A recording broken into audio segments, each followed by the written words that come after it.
يا اصحابي عاملين ايه؟ يا رب تكونوا بألف صحة خير. النهارده عندنا الفيديو بيتكلم عن ان انا هوريكم الديكورات اللي انا عاملاها في البيت في بيتنا. انا عملت ديكورات كتيره جدا بس ما نزلتهاش، بس يعني انا هوريها لكم الديكورات ديت. اول حاجه هنروح اوريكم الديكورات اهيت.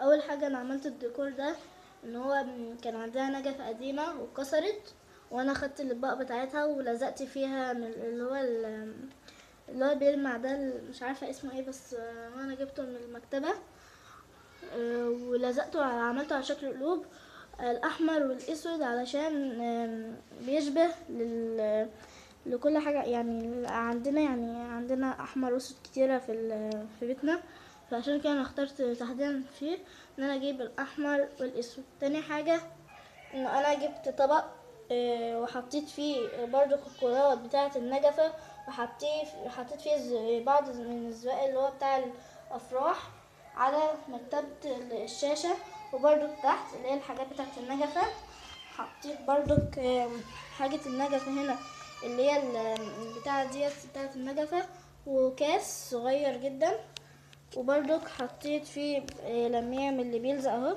وده اهو كاس، وده زيه هنا برضك.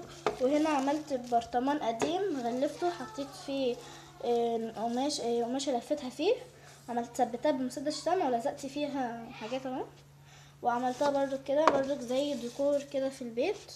دي من بعض الديكورات اللي انا عاملاها. وده برضو ديكور انا عاملاه سلة اللي هي بتاعت الزبالة، عملتها بالقماش. كان عندي قماش قديم ومحطوط عنده كفاية عندي، فانا حطيت عليه خرز اهوت، ثبته بمسدس الشمع وعملتها سلة جميلة جدا. وعملت برضو غيرها كتير هوريها لكم. دي برضو اهي سلة تحت. الازايز دي طبعا اللي هي الديكور بتاع الازايز بتاعت الكوكولا دي طبعا انتوا عارفينها. طبعا انتوا برضو عارفين الحاجات اللي انا عملتها اللي هي بتاعت الديكورات ديت من زمان. ودي اللي انا كنت عاملاها من البيت.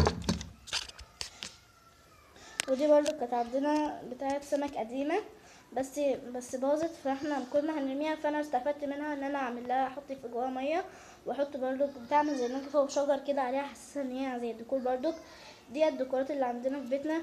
يا رب تعجبكم. لو عجبتكم ما تنسوش تعملوا لايك وشير وسبسكرايب، وتكتبوا لي في التعليقات تحت ان كان الفيديو عجبكم. مع السلامه، بحبكم جدا.